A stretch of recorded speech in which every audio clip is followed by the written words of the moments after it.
ถ้าพบเห็นรถบรรทุกเฮ็ดทรายเหียดินเหียหรือบ่ปกผ้าบัตรให้แจ้งหาเจ้าหน้าที่ตำรวจจราจรเบอร์โทรศัพท์021 212 702จะได้ส่วนแบ่งค่าปรับใหม่ 30% วันที่5 มกราคม 2026แผนกโยธาธิการและขนส่งนครหลวงเวียงจันทน์ออกมาตรการปรับใหม่รถบรรทุกสินค้าแก่หินดินทรายรถโม้ปูนตามเส้นทางในนครหลวงเวียงจันทน์ว่าเกี่ยวกับการจัดตั้งปฏิบัติแม่นมอบให้เจ้าหน้าที่ตำรวจจราจรเป็นผู้ติดตามกวดกาถ้าพบเห็นรถบรรทุกผิดต่อข้อห้ามแม่นให้ปรับใหม่กับที่และให้เจ้าของรถซ่อมแปลงบ่ให้เศษวัสดุตกเหียก่อนไปถึงจุดเป้าหมาย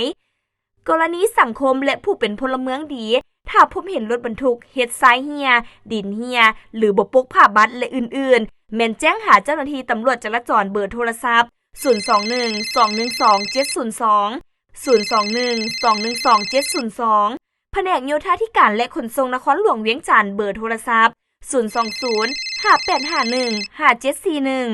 020 5851 5741หรือ020 9933 5338 020 9933 5338สำหรับผู้ที่แจ้งคนทำอิฐแม้นจะได้รับเงินปรับใหม่